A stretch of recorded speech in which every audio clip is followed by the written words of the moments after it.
Hey, what's going on, guys? It's Blaze, or Ace Blazer, and I'm here to bring to you today a Rome Total War commentary battle. This is actually going to be a 3-part series against another YouTube user called Thongger, and I feel kind of bad about this because I actually played these battles like a year and a half ago, and I told him I would put them up, and then I didn't. And then every few months I tell him I put them up, and I didn't. And yeah, I feel pretty bad about it. So here is a 3-part series of battles against Thongger. Hope you guys enjoy. Alright guys, this is the first of a 3-part series against another YouTube user called Thongger. And to start off, I'm going to be the Romans, the Brutii Romans. I'm going to have 7 legionary cohorts, 4 Roman archers, and 4 legionary cavalry. Now it's a bit embarrassing because I only just figured out now that these 7 legionary cohorts are actually they break CWB, and I only just realized that now, so it's pretty embarrassing.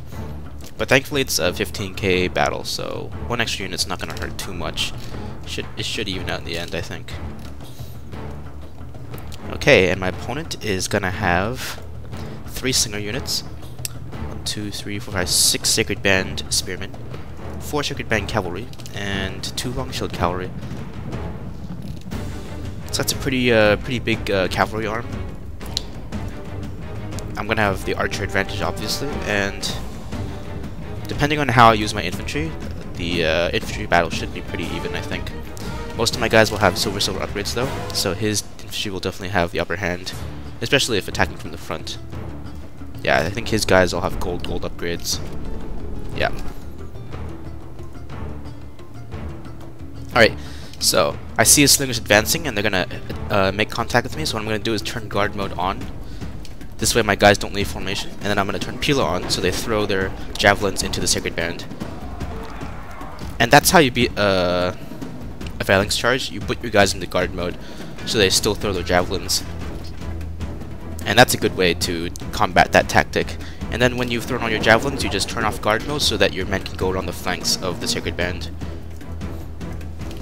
Because you don't want to stay in guard mode, you'll just get your men killed. Alright, so the cavalry engagement is going to start. He's going to use the wedge formation.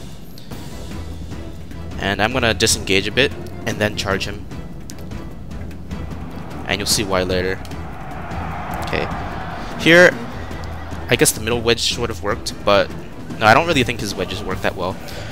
There's actually a technique to use the wedge, used by a lot of highly skilled clan players, but I've never really found... You usually have to get the wedge to work perfectly. Otherwise, it never works. I just find it safer to go with line formation.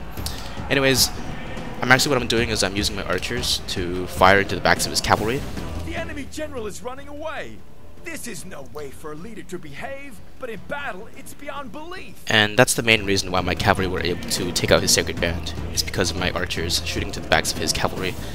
And also, I've got backup coming with my legionary cohorts. Over here, he's gonna do the same, and I'm gonna do the same with my archers again, I think. But I've also got backup from my general, who's going to flank his cavalry. So seeing this, he's going to disengage his cavalry and try to save them for another day. And over here I'm going to do a hammer and anvil. But he's going to turn his pikes around, so I'm going to do a lot of damage to my cavalry.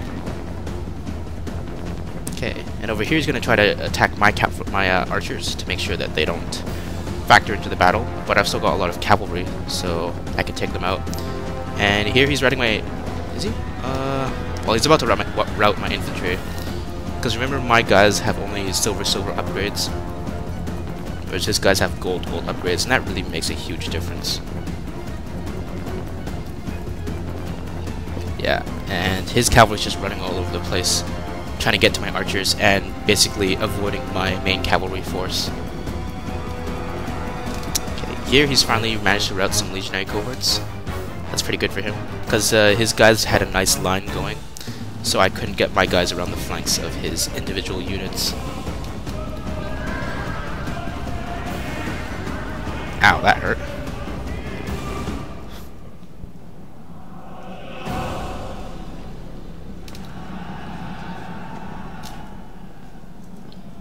Yeah, he's still got quite a lot of cavalry going. Even though I basically won the main cavalry engagements, he still got a lot of cavalry because he had disengaged them at the right time, and now he's attacking my infantry with them where my cavalry aren't.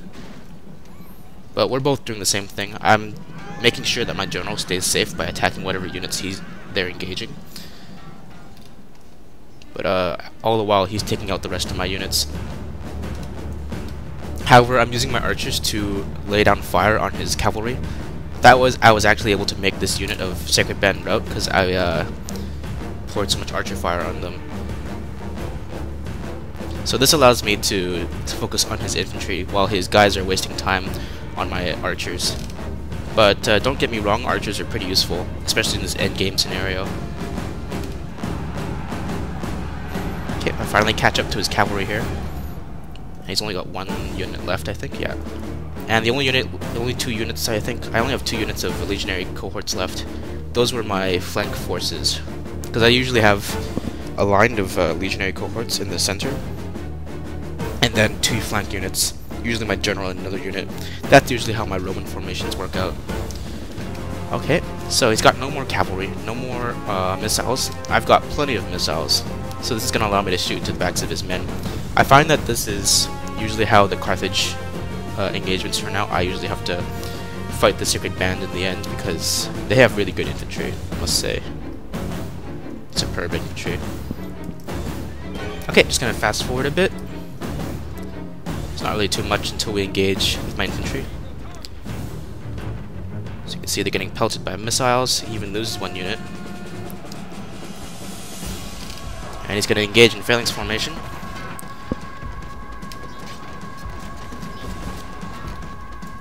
And this leaves him wide open to a hammer and anvil for my cavalry, which I still have a lot of. 1 unit out here stopped routing, but they're gonna be too far away. By the time he comes back, I'm gonna be able to attack his guys.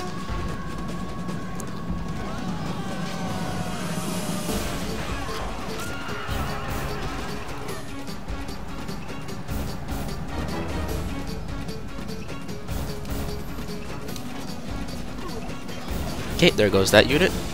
And I think 1 last hammer and anvil in this unit. Nope. A day of victory, worthy of Rome and her armies. Our soldiers have done well. Alright, he admits defeat, and that was a pretty good battle.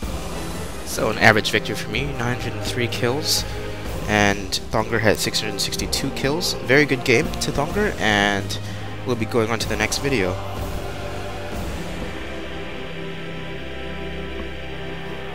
Alright everybody, this is the second video of a series against the Thongger, who's another YouTube, he's got a YouTube channel, so check it out. I'll post the link down below. So I'm the Macedonians.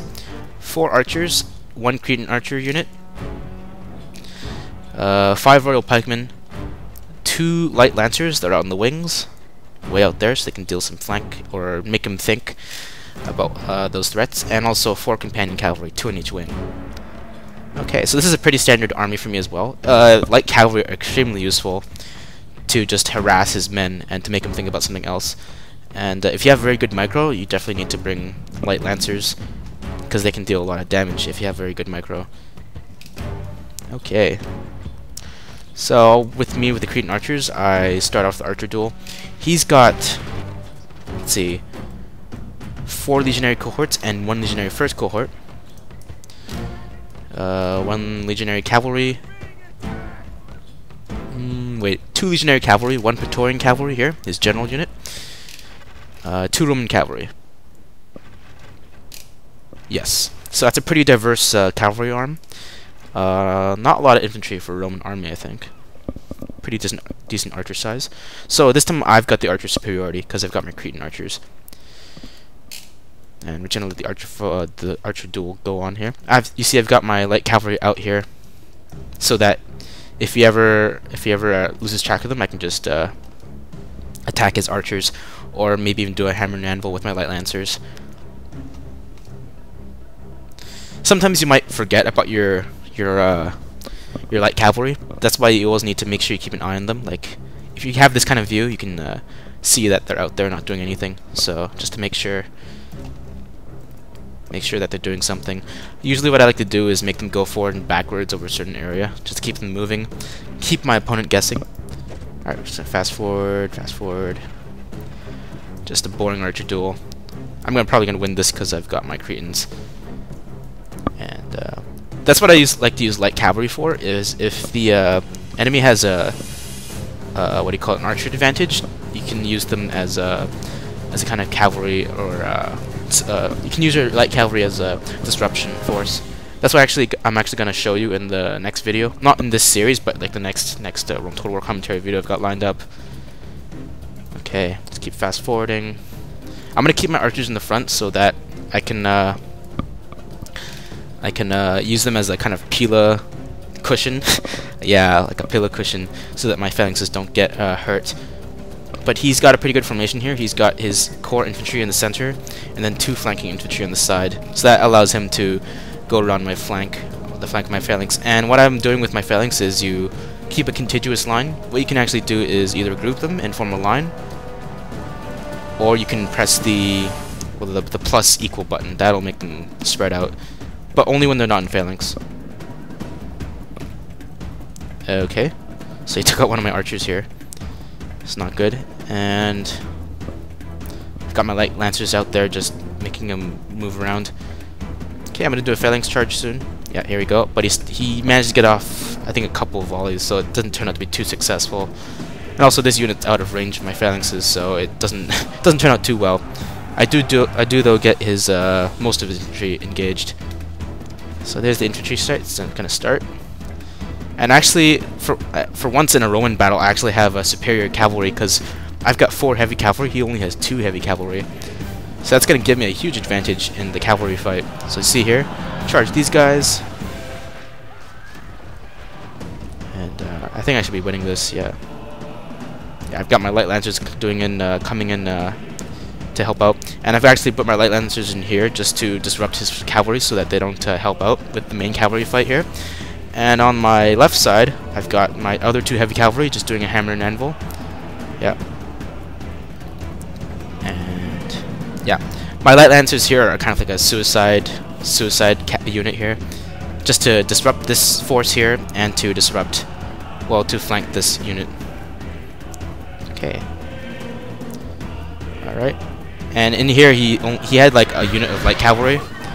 That's why they're not really doing too well, because he's only got 2 heavy cavalry units. See here, he's got legionary cavalry and Roman cavalry, so they're not gonna do that well against my companion cavalry. Okay, and I'm gonna bring my general over because they've dealt with this threat here, but he moves his general away. That's pretty good. But on my right side, my phalanx is getting chewed up.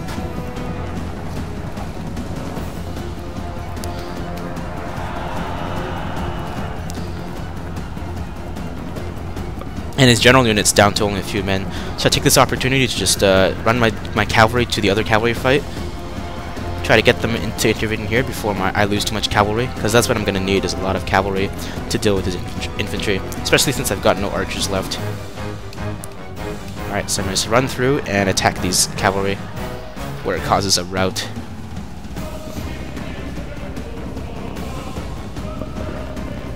Okay.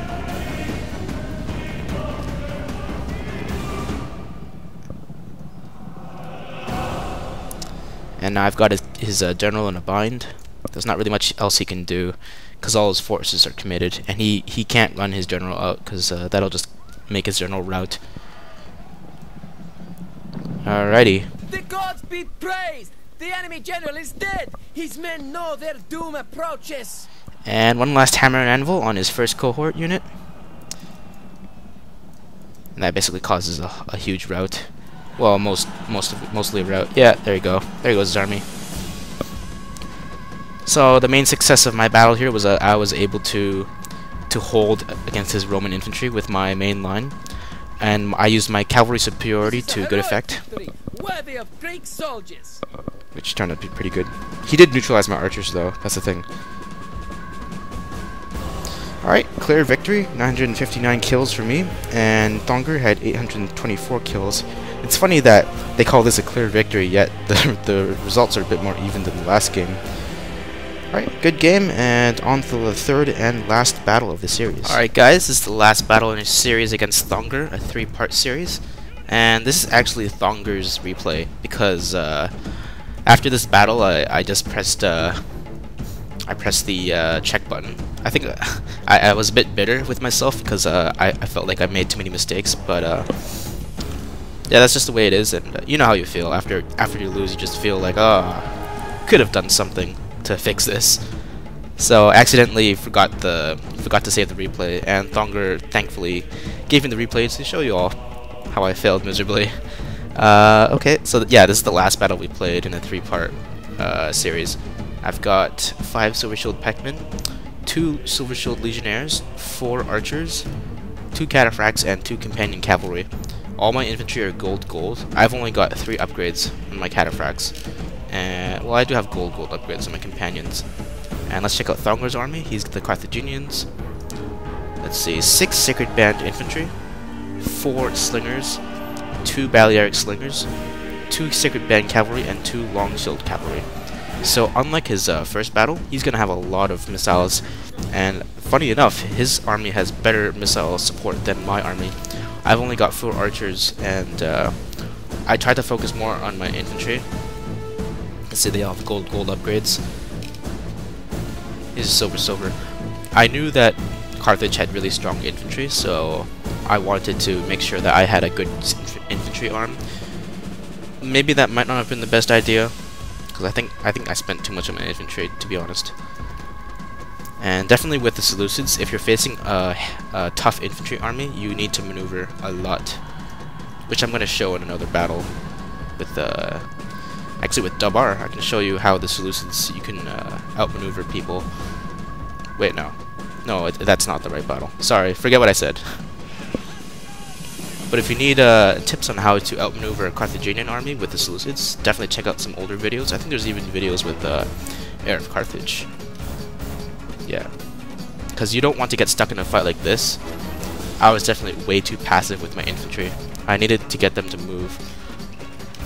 But if you get something like this, it's just not good, because it's just way too passive. And over here, my Cataphracts are gonna get swarmed, and they're not gonna do too well. I mean, yeah, they're off by themselves. People too often, they overestimate Cataphracts, because they are tanks, but they're tanks that scare very easily.